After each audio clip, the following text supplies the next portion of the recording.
تا اینجا اومدی بدون تلاشت قابل تحسینه. درود دوستان، امیدوارم هیراگانا و کاتاکانا رو به خوبی یاد گرفته باشید. تو این ویدیو فقط یه چند تا قواعد نوشتاری رو باهاتون به اشتراک میذارم که بسیار مهمن تا بخش یادگیریمون رو توی نوشتاری تموم کنیم. داکتن و هان داکتن.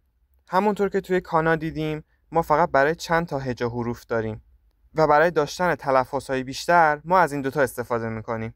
وجود یا عدم وجود این دو میتونه معنی کلمات را به طور کلی تغییر بده. داکتن در معنای لغوی نشانه صداگذاری معنی میده و در عامیانه تنتن که نقطه معنی میشه هم میگن. داکتن در دسته ک، س، ت و ه به کار میره.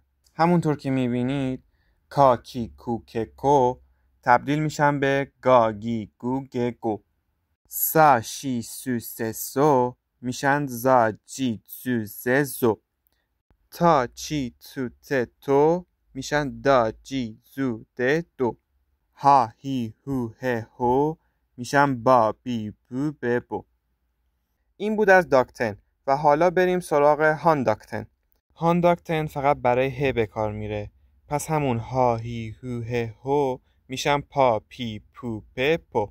دومین موضوع این است که هر موقع موراهایی که ای دارن مثل کی، شی، چی، نی، هی، می و ری کنار موراهایی که یه دارن قرار بگیرن تلفظشون عوض میشه که میشن کیا، کیو، کیو، شا، شو، شو، چا، چو، چو، نیا، نیو، نیو، هیا، هیو، هیو، میا، میو، میو، ریا، ریو، ریو.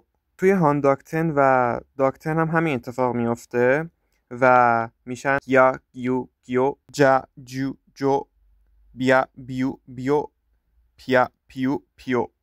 موضوع بعدی اینه که یک سری موراهای بی صدا کنار موراهای با صدا قرار بگیرن تلفظشون عوض میشه که تو تصویر داریم میبینیم.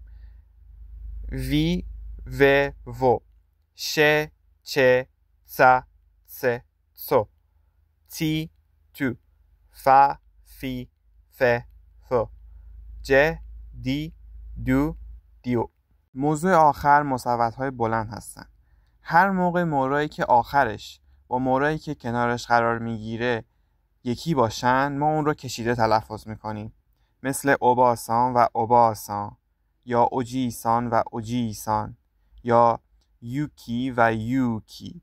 و توی کاتاکانا ما این رو با یک خطی به نام چومپو نشون میدیم که نشون میده ما باید اون رو کشیده تلفظ کنیم، مثل تاکشی یا کادو یا تپو، نوتو، سوپا. توجه میکنید؟ این بود از ویدیوی ما. اگر ویدیو رو دوست داشتین لایک کنید و نظری داشتید کامنت بدید.